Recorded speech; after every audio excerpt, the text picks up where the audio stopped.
C'est un sujet d'actualité qui fait couler beaucoup d'encre, qui mobilise beaucoup aussi.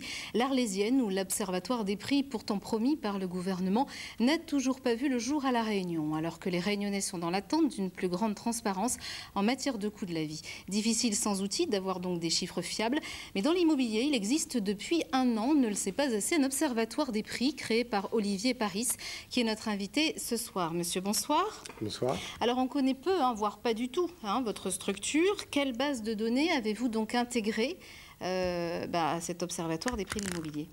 Nous réunissons 32 agences immobilières sur l'île de La Réunion qui nous adressent chaque semestre l'ensemble de leurs ventes réalisées. Donc nous analysons ces ventes en fonction des localisations. Nous avons défini plus de 80 micro-marchés à La Réunion, en fonction des prestations offertes, en fonction des types de biens, appartements, maisons, terrains. Et nous sommes en mesure, en synthétisant ces données, de vous informer des prix de mise en vente, des prix de vente réels, ainsi que du délai de commercialisation qui a été nécessaire aux professionnels pour vendre chacun de ces biens. Alors à partir de cette étude, est-ce qu'on sait pourquoi les loyers sont aussi chers à La Réunion et les prix de vente aussi de l'immobilier? Alors, La Réunion est un marché très dynamique sur lequel la demande a très longtemps été bien supérieure à l'offre de biens. En raison de l'essor démographique, en raison d'un solde migratoire toujours positif et en raison également du processus de défiscalisation.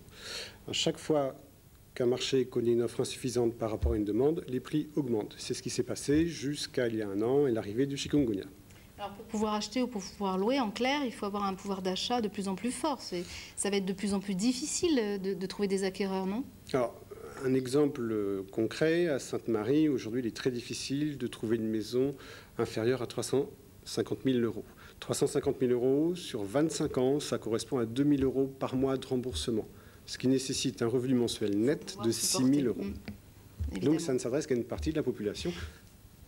Est-ce que l'immobilier a souffert aussi de la crise du chikungunya? Plusieurs secteurs d'activité à La Réunion en ont souffert. Est-ce que l'immobilier aussi? Oui. Au cours du premier semestre 2005, le volume de transactions a très sensiblement baissé par rapport à premier semestre 2006, par rapport à l'année précédente.